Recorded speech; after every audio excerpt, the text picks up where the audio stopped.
Jinro's going to throw something in rather than Elfi, though. That is going to be an interesting question. Or will he just go ahead and try to go one barracks command center again and just try to defend against anything from Elfi? Jinro can win a macro game. I think he's just proven that without a shadow of a doubt. So I can't imagine Jinro's going to go for anything aggressive here, but you never know. He has been in Korea for a long time, and if there's one thing that they do tend to teach you, it's that you win by any means necessary, and sometimes that involves throwing a curveball at your opponent, as he discovered in Game 1 versus Elfi. And Elfi, what is Elfi going to do? Send out a pretty early probe scout. He definitely wants to get into the main base here. He doesn't want a supply depot to wall him out, so he doesn't know what it is. Is it gas? Is it not? So he really does want to read into this game, and just seeing that alone, that almost feels that Elfi could potentially do something here, but it looks like Jinro could wall off, or he's just going to go scout. No, so Elfi does want to go, because he wants to know himself, is there gas? You know, if there's no gas, does Elfi decide to go for a blink play? Does he decide to go 3-gate pressure? Or if he sees a refinery, you know, does he defend? So this is a very key scout here early on in game number 3. Yep, and he gets in without too much of a problem. He's going to be chased around by that SCV just for a while. Jinro loses just a little bit of mining time, but he does want that probe out, if at all possible. And he will happily pull it out. I like what he does there. He nicely slides and transitions between SCVs just to continue building and to keep that probe as far away from the base as possible. And so we have seen quite a few chrono boosts into the Nexus so far from Elfi, but he is banking up some now, as he wants to be able to chrono boost that Stalker out once again to deny Jinro the opportunity and really lower that time when Jinro can scout. And the third pylon is in the cloud area here, and Jinro no doubt will be looking for that third pylon, knowing is it outside the base, is it inside the base, and potentially building a story of what Elfi has. And there is the chrono boost onto the Stalker, and there's the one barracks expansion here from Jinro. Yep, nothing out of the ordinary there. I don't think anyone really expected Jinro to cheese at this stage. That doesn't seem like him at all. But we could be in for a longer game. Double gas taken from Jinro at the same time right there, just after the expansion. Yeah, and so it looks like we're going to have this one gateway expansion from Elfi, but the SCV, even if it gets hit by the Stalker, will be able to run in and scout it anyway, and that's what's going to happen here. If Jinro does pay attention, he should... Okay. Nah. Well, that's pretty bad for Jinro. He should have, immediately as that's hit, you turn around and you scout because you know it's going to die, and now he's pretty much blind, which is a little bit unfortunate for him. But as you say, double gas has been thrown down here by Jinro, so he's teching up incredibly fast this game around.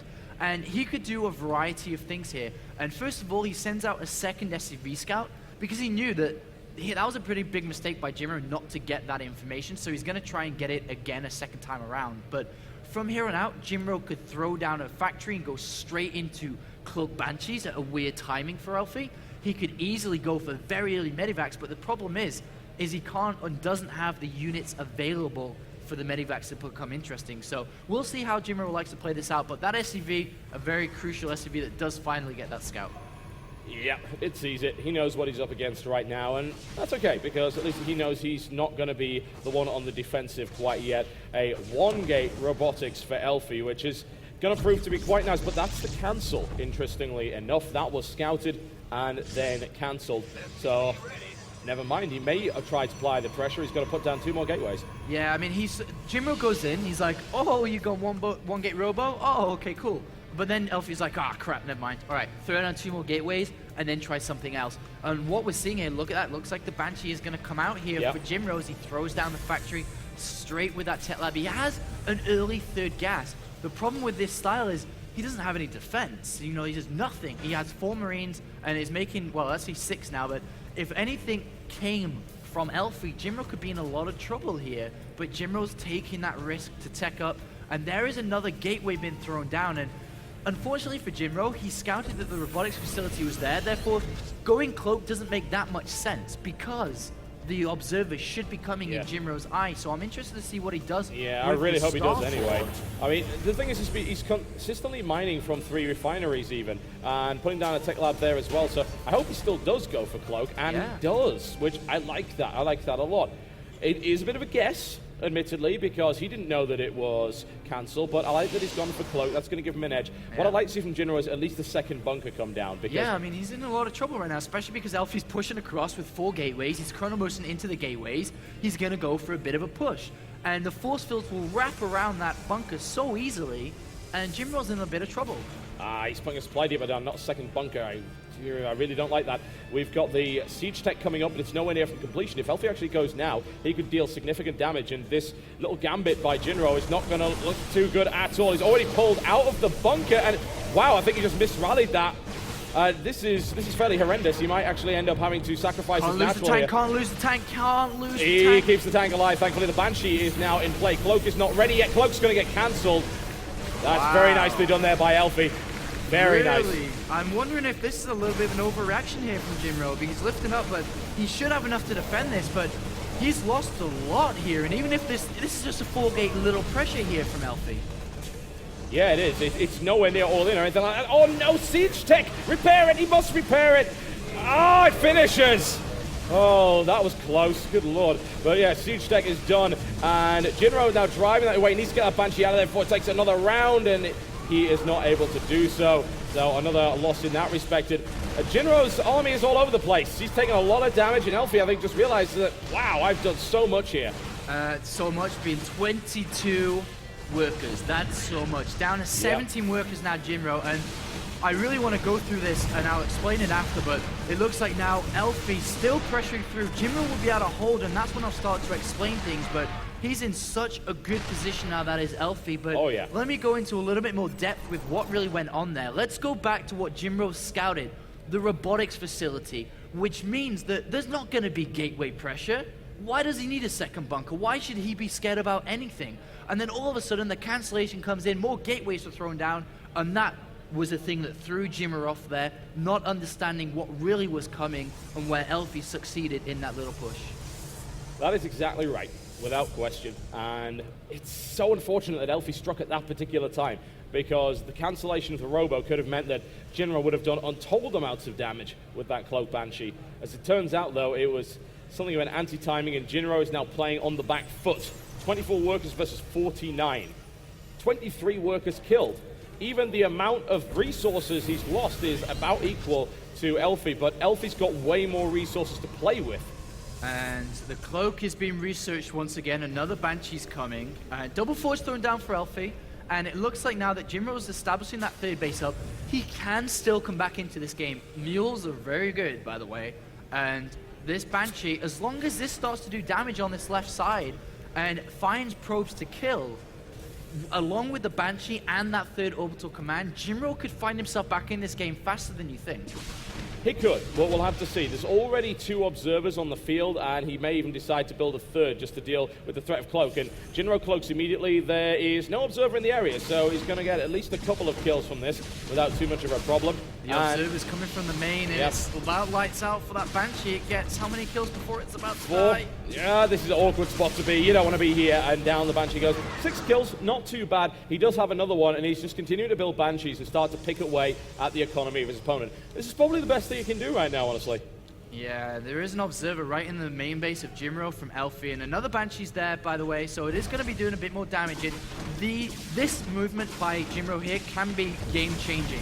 He's picked off 4, so that's a total of 10 probe kills just for the loss of a single Banshee, and as you can see by the supply count, it's starting to catch back up now. So Jinro by no means out of this game.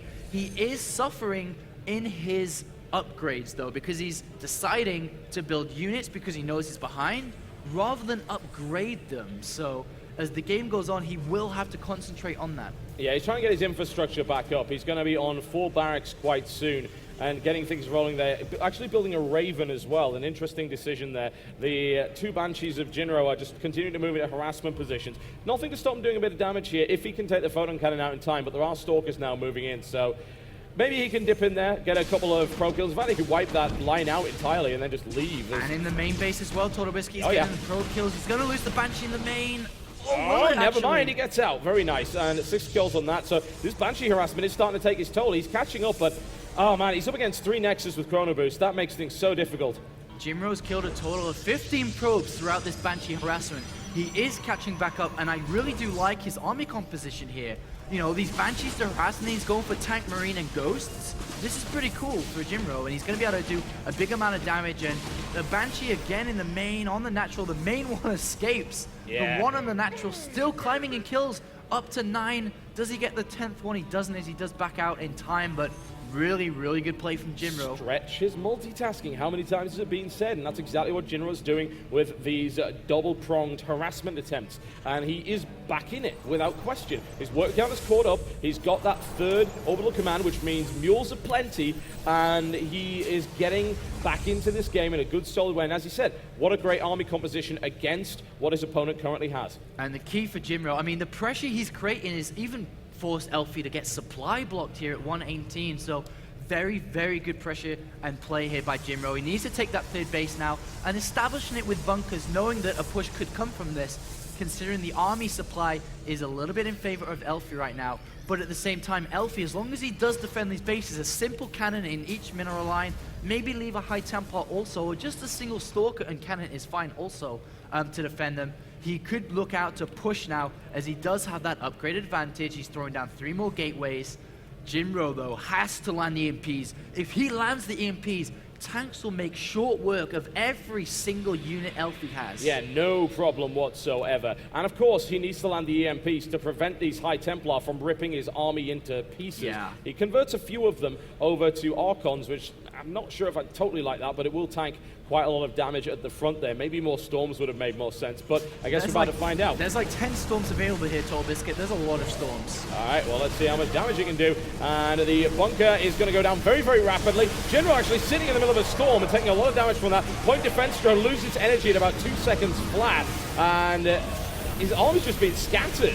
Elfi's just smashed his way through the center with that. But he loses a lot of units up that ramp, but he reinforces with the units he's lost. Jinro can't lose the SUVs on this 3rd base. He's not going to have a choice. He's not getting out of there alive. No chance. And Jinro takes a real amount of punishment from that one. It was a very good push, and Jinro took a lot of storm damage. And at the same time, though, Jinro's back to the natural with the Banshee, up to 13 kills now, doing equal amounts of damage in terms of SUVs killed. So Jinro's now going to try and re-expand to that location, but it's even more dangerous because he has a lot less than he had before, and this is a little bit scary. Yeah, Jinro using that just to try and pick off a sentry. Doesn't quite get it. Guardian Shield goes up, and there you go. He's managed to nail that one down, but that was a really nasty engagement for Jinro, really good engagement for Elfi, and that's what the resources are like. It's still equal, but once again, it doesn't matter. Elfi had the resource advantage going into that anyway. And remember, guys, this is game 3 between Jinro and Elfi. One win is going to basically push Jinro towards advancing or could knock Elfi out the tournament. This is their game 2. Elfi losing his first and Jinro winning the first.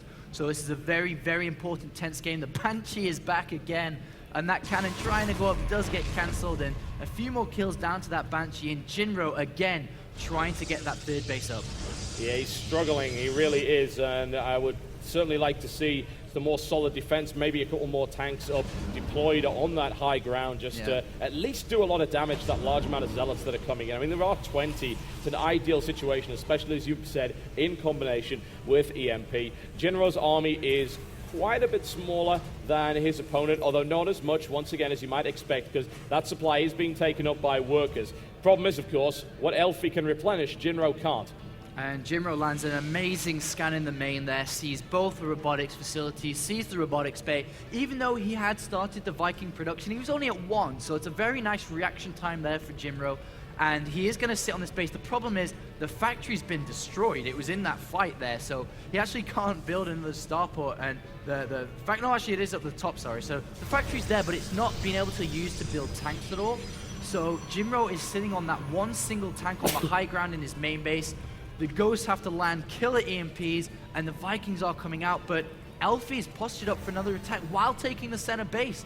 His upgrades are at 2-2, Jinro at 2-1, and about 60 seconds away from that +2 armor. Yeah, and you could definitely use that right about now. Personal cloaking for Ghosts coming in. That might help just a little bit. Elfi, just a little bit supply block, but he's always maxed out anyway, so it doesn't really make a huge amount of difference for him. And oh my, here he goes, using the factory at least to create a bit of a chokehold, but this is going to be messy. Jinro's going to take a lot of damage to his economy here. Really good EMP though. So that basically pushes Elfi back. Elfi doesn't want to go in there. No, he does. Trust me, he wants to go in there. But he can't, not with that EMP. With that was EMP, great. everything is vulnerable. And if he loses everything there and just dies to a counterattack, that's his tournament life over. Elfi's not taking any gambles. He's like, all right, I could have gone in there, I could have come back too. You know, I'm just gonna sit here and make you come to me. I'm taking a 4th base. I am also gonna be able to ramp up the production, adding 3 more gateways down. I'm higher in upgrades than you, Jinro. Come and get me. As Jinro's main base is mined out, his natural soon to be. Jinro has to move out soon for a 4th base.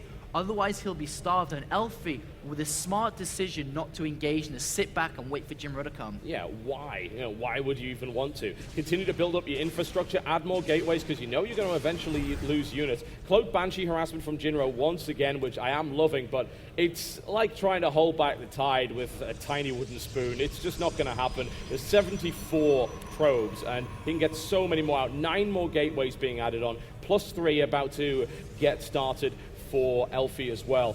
It's unpleasant, it really is. Jinro's just sitting there trying to max his army out, and then he needs to take a really good engagement, and it's got to be really good because Elfi is banking money. He's thrown down like he's at, I don't know, it's like 24 gateways, 25 gateways now in this game.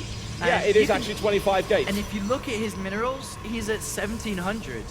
1 fight loss, click Chargeless. 25 zealots straight in. So that's an incredible production line that Elfi has, and he knows that he has the money to do it too. And another Banshee towards another base of Elfi over here on the left-hand side, doing even more damage, picking up an extra kill or 2. But here is Jinro's move out. And Elfi's ready. He's got cannons, he's got Storm, he's spread, well, he's not that spread out, but he can be.